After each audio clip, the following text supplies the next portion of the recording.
हल्कू ने आकर स्त्री से कहा, सहना आया है, लाओ, जो रुपये रखे हैं उसे दे दूं, किसी तरह गला तो छूटे। मुन्नी झाड़ू लगा रही थी, पीछे फिरकर बोली, 3 ही तो रुपये हैं, दे दोगे तो कंबल कहाँ से आवेगा। माघ पूस की रात हार में कैसे कटेगी, उससे कह दो, फसल पर दे देंगे, अभी नहीं। हल्कू एक क्षण अनिश्चित दशा में खड़ा रहा। पूस सिर पर आ गया। कंबल के बिना हार में रात को वह किसी तरह नहीं जा सकता, मगर सहना मानेगा नहीं, घुड़कियाँ जमावेगा, गालियाँ देगा। बला से जाड़ों में मरेंगे, बला तो सिर से टल जाएगी। यह सोचता हुआ वह अपनी भारी भरकम डील लिए हुए, जो उसके नाम को झूठ सिद्ध करता था, स्त्री के समीप आ गया और खुशामद करके बोला, ला दे दे, गला तो छूटे, कंबल के लिए कोई दूसरा उपाय सोचूंगा। मुन्नी उसके पास से दूर हट गई और आंखें तरेरते हुए बोली, कर चुके दूसरा उपाय, जरा सुनूं तो कौन सा उपाय करोगे। कोई खैरा दे देगा कंबल, न जाने कितनी बाकी हैं, जो किसी तरह चुकने ही नहीं आती। मैं कहती हूँ तुम क्यों नहीं खेती छोड़ देते, मर मर कर काम करो, उपज हो तो बाकी दे दो। चलो छुट्टी हुई, बाकी चुकाने के लिए ही तो हमारा जन्म हुआ है, पेट के लिए मजूरी करो, ऐसी खेती से बाज आए, मैं रुपये न दूंगी न दूंगी। हल्कू उदास होकर बोला, तो क्या गाली खाऊं। मुन्नी ने तड़प कर कहा, गाली क्यों देगा, क्या उसका राज है। मगर यह कहने के साथ ही उसकी तनी हुई भौहें ढीली पड़ गई। हल्कू के उस वाक्य में जो कठोर सत्य था, वह मानो एक भीषण जंतु की भांति उसे घूर रहा था। उसने जाकर आले पर से रुपये निकाले और लाकर हल्कू के हाथ पर रख दिए। फिर बोली, तुम छोड़ दो अब से खेती, मजूरी में सुख से एक रोटी तो खाने को मिलेगी, किसी की धौंस तो न रहेगी। अच्छी खेती है, मजूरी करके लाओ, वह भी उसी में झोंक दो, उस पर धौंस। हल्कू ने रुपये लिए और इस तरह बाहर चला, मानो अपना हृदय निकाल कर देने जा रहा हो। उसने मजूरी से एक एक पैसा काट कपट कर 3 रुपये कंबल के लिए जमा किए थे, वह आज निकले जा रहे थे। एक एक पग के साथ उसका मस्तक अपनी दीनता के भार से दबा जा रहा था। पूस की अंधेरी रात, आकाश पर तारे भी ठिठुरते हुए मालूम होते थे। हल्कू अपने खेत के किनारे ऊख के पत्तों की एक छतरी के नीचे बांस के खटोले पर अपनी पुरानी गाढ़े की चादर ओढ़े पड़ा कांप रहा था। खाट के नीचे उसका संगी कुत्ता जबरा पेट में मुंह डाले सर्दी से कूं कूं कर रहा था। 2 में से एक को भी नींद न आती थी। हल्कू ने घुटनियों में गर्दन में चिपकाते हुए, क्यों जबरा, जाड़ा लगता है, कहता तो था, घर में पुआल पर लेट रह, तो यहाँ क्या लेने आए थे। अब खाओ ठंड, मैं क्या करूँ, जानते थे मैं यहाँ हलवा पूरी खाने आ रहा हूँ। दौड़े दौड़े आगे आगे चले आए। अब रो नानी के नाम को। जबरा ने पड़े पड़े दुम हिलाई और अपनी कूं कूं को दीर्घ बनाता हुआ एक बार जम्हाई लेकर चुप हो गया। उसकी स्वान बुद्धि ने शायद ताड़ लिया, स्वामी को मेरी कूं कूं से नींद नहीं आ रही है। हल्कू ने हाथ निकालकर जबरा की ठंडी पीठ सहलाते हुए कहा, कल से मत आना मेरे साथ, नहीं तो ठंडे हो जाओगे। यह रान पछुआ न जाने कहाँ से बर्फ लिए आ रही है। उठूं, फिर एक चिलम भरूं, किसी तरह रात तो कटे। 8 चिलम तो पी चुका। यह खेती का मजा है। और एक एक भगवान ऐसे पड़े हैं जिनके पास जाड़ा जाए तो गर्मी से घबरा कर भागे। मोटे मोटे गद्दे, लिहाफ, कंबल, मजाल है जाड़ा गुजर जाए। तकदीर की खूबी, मजूरी हम करें, मजा दूसरे लूटें। हल्कू उठा, गड्ढे में से जरा सी आग निकालकर चिलम भरी। जबरा भी उठ बैठा। हल्कू ने चिलम पीते हुए कहा, पिएगा चिलम, जाड़ा तो क्या जाता है, जरा मन बदल जाता है। जबरा ने उसके मुंह की ओर प्रेम से छलकती हुई आंखों से देखा। हल्कू, आज और जाड़ा खा ले, कल से मैं यहाँ पुआल बिछा दूंगा, उसी में घुसकर बैठना, तब जाड़ा ना लगेगा। जबरा ने अपने पंजे उसकी घुटनियों पर रख दिए और उसके मुंह के पास अपना मुंह ले गया। हल्कू को उसकी गर्म सांस लगी। चिलम पीकर हल्कू फिर लेटा और निश्चय करके लेटा कि चाहे कुछ हो अब की सो जाऊंगा। पर एक ही क्षण में उसके हृदय में कंपन होने लगा।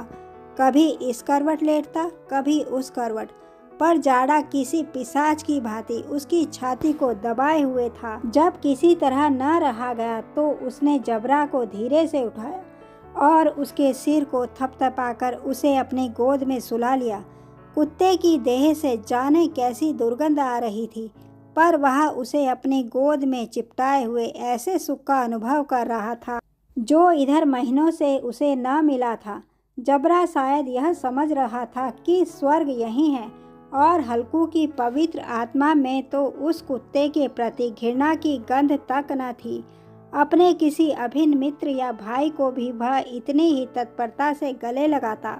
वह अपनी दीनता से आहत न था जिसने आज उसे इस दशा को पहुंचा दिया। नहीं, इस अनोखी मैत्री ने जैसे उसकी आत्मा के सब द्वार खोल दिए थे और उनका एक एक अणु प्रकाश से चमक रहा था। सहसा जबरा ने किसी जानवर की आहट पाई। इस विशेष आत्मीयता ने उसमें एक नई स्फूर्ति पैदा कर दी थी। जो हवा के ठंडे झोंकों को तुच्छ समझती थी, वह झपटकर उठा और छपरी से बाहर आकर भौंकने लगा। हल्कू ने उसे कई बार पुचकार कर बुलाया, पर वह उसके पास न आया। हार में चारों तरफ दौड़ दौड़ कर भौंकता रहा। एक क्षण के लिए आ भी जाता तो तुरंत ही फिर दौड़ता। कर्तव्य उसके हृदय में अरमान की भांति ही उछल रहा था। 1 घंटा और गुजर गया। रात ने शीत को हवा से धतकाना शुरू किया। हल्कू उठ बैठा और दोनों घुटनों को छाती से मिलाकर सिर को उसमें छिपा लिया। फिर भी ठंड कम न हुई। ऐसा जान पड़ता था सारा रक्त जम गया है, धमनियों में रक्त की जगह हिम बह रहा है। उसने झुककर आकाश की ओर देखा। अभी कितनी रात बाकी है। सप्तऋषि अभी आकाश में आधे भी नहीं चढ़े। ऊपर आ जाएंगे तब कहीं सवेरा होगा। अभी पहाड़ से ऊपर रात है। हल्कू के खेत से कोई एक गोली के टप्पे पर आमों का एक बाग था। पतझड़ शुरू हो गई थी। बाग में पत्तियों को ढेर लगा हुआ था। हल्कू ने सोचा, चलकर पत्तियां बटोरूं और उन्हें जलाकर खूब तापूं। रात को कोई मुझे पत्तियां बटोरते देख तो समझे कोई भूत है। कौन जाने कोई जानवर ही छिपा बैठा हो। मगर अब तो बैठे नहीं रहा जाता। उसने पास के अरहर के खेत में जाकर कई पौधे उखाड़ लिए और उनका एक झाड़ू बनाकर हाथ में सुलगता हुआ उपला लिए बगीचे की तरफ चला। जबरा ने उसे आते देखा तो पास आया और दुम हिलाने लगा। हल्कू ने कहा, अब तो नहीं रहा जाता जबरू, चलो बगीचे में पत्तियां बटोर कर तापें। ठाठे हो जाएंगे तो फिर आकर सोएंगे। अभी तो बहुत रात है। जबरा ने कूकू करके सहमति प्रकट की और आगे आगे बगीचे की ओर चला। बगीचे में खूब अंधेरा छाया हुआ था और अंधकार में निर्दय पवन पत्तियों को कुचलता हुआ चला जाता था। वृक्षों से ओस की बूंदें टप टप नीचे टपक रही थी। एकाएक एक झोंका मेहंदी के फूलों की खुशबू लिए हुए आया। हल्कू ने कहा, कैसी अच्छी महक आई जबरू, तुम्हारी नाक में भी तो सुगंध आ रही है। जबरा को कहीं जमीन पर एक हड्डी पड़ी मिल गई थी, उसे चिचोड़ रहा था। हल्कू ने आग जमीन पर रख दी और पत्तियां बटोरने लगा। जरा देर में पत्तियों का ढेर लग गया। हाथ ठिठुरे जाते थे, नंगे पांव गले जाते थे और वह पत्तियों का पहाड़ खड़ा कर रहा था। इसी अलाव में वह ठंड को जलाकर भस्म कर देगा। थोड़ी देर में अलाव जल उठा। उसकी लौ ऊपर वाले वृक्ष की पत्तियों को छू छू कर भागने लगी। उस अस्थिर प्रकाश में बगीचे के विशाल वृक्ष ऐसे मालूम होते थे मानो उस अथाह अंधकार को अपने सिरों पर संभाले हुए हों। अंधकार के उस अनंत सागर में यह प्रकाश एक नौका के समान हिलता मचलता हुआ जान पड़ता था। हल्कू अलाव के सामने बैठा आग ताप रहा था। एक क्षण में उसने दोहर उतारकर बगल में दबा ली। दोनों पांव फैला दिए, मानो ठंड को ललकार रहा हो। तेरे जी में जो आए सो कर। ठंड की असीम शक्ति पर विजय पाकर वह विजय गर्व की हृदय में छिपा न सकता था। उसने जबरा से कहा, क्यों जब्बर, अब ठंड नहीं लग रही है? जब्बर ने कूं कूं करके मानो कहा, अब क्या ठंड लगती ही रहेगी? पहले से यह उपाय न सूझा? नहीं, इतनी ठंड क्यों खाते? जब्बर ने पूंछ हिलाई। अच्छा आओ, इस अलाव को कूदकर पार करें, देखे कौन निकल जाता है। अगर जल गए बच्चा तो मैं दवा न करूँगा।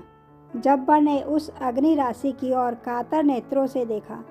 मुन्नी से कल न कह देना, नहीं तो लड़ाई करेगी। यह कहता हुआ वह उछला और उस अलाव के ऊपर साफ निकल गया। पैरों में जरा लपट लगी, पर वह कोई बात न थी। जबरा आग के गिर्द घूमकर उसके पास आ खड़ा हुआ। हल्कू ने कहा, चलो चलो, इसकी सही नहीं, ऊपर से कूद कर आओ।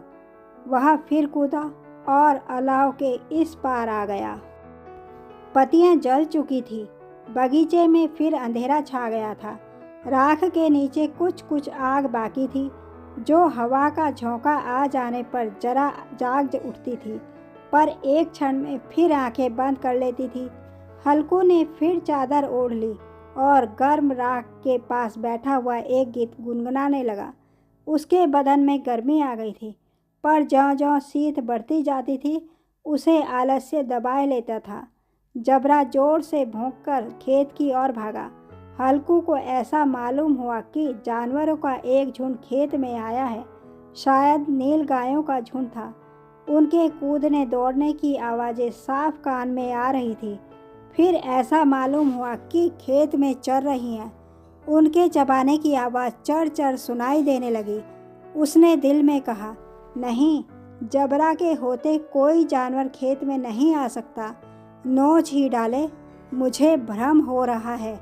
कहाँ, अब तो कुछ नहीं सुनाई देता। मुझे भी कैसा धोखा हुआ। उसने जोर से आवाज़ लगाई, जबरा जबरा जबरा। भौंकता रहा, उसके पास न आया। फिर खेत के चरे जाने की आहट मिली। अब वह अपने को धोखा न दे सका। उसे अपनी जगह से हिलना जहर लग रहा था। कैसा दंदनाया हुआ था इस जाड़े पाले में खेत में जाना, जानवरों के पीछे दौड़ना असह्य जान पड़ा। वह अपनी जगह से न हिला। उसने जोर से आवाज़ लगाई, लिहो लिहो लिहो। जबरा फिर भौंक उठा। जानवर खेत चर रहे थे। फसल तैयार है। कैसी अच्छी खेती थी, पर ये दुष्ट जानवर उसका सर्वनाश किए डालते थे। हल्कू पक्का इरादा करके उठा और 2-3 कदम चला, पर एकाएक हवा का ऐसा ठंडा चुभने वाला बिच्छू के डंक का सा झोंका लगा कि वह फिर बुझते हुए अलाव के पास आ बैठा और राख को कुरेद कर अपनी ठंडी देह को गरमाने लगा। जबरा अपना गला फाड़ डालता था। नील गाय खेत का सफाया किए डालती थी और हल्कू गर्भ राख के पास शांत बैठा हुआ था। अकर्मण्यता ने रस्सियों की भांति उसे चारों तरफ से जकड़ रखा था। उसी राख के पास गर्म जमीन पर वह चादर ओढ़कर सो गया। सवेरे जब उसकी नींद खुली तब चारों तरफ धूप फैल गई थी और मुन्नी कह रही थी, क्या आज सोते ही रहोगे? तुम यहाँ आकर रम गए और उधर सारा खेत चौपट हो गया। हल्कू ने उठकर कहा, क्या तू खेत से होकर आ रही है? मुन्नी बोली, हाँ, सारे खेत का सत्यानाश हो गया। भला ऐसे भी कोई सोता है? तुम्हारे यहाँ मड़ाइयाँ डालने से क्या हुआ? हल्कू ने बहाना किया, मैं मरते मरते बचा, तुझे अपने खेत की पड़ी है। पेट में ऐसा दर्द हुआ कि मैं नहीं जानता हूँ। दोनों फिर खेत के डांड पर आए।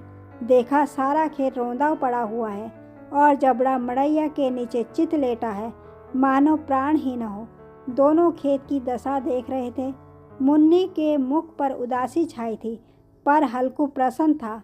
मुन्नी ने चिंतित होकर कहा, अब मजूरी करके माल गुजारी भरनी पड़ेगी। हल्कू ने प्रसन्न मुख से कहा, रात को ठंड में यहाँ सोना तो न पड़ेगा। आपको कहानी पसंद आई हो तो please like, share and channel को सब्सक्राइब अवश्य कीजिएगा। धन्यवाद।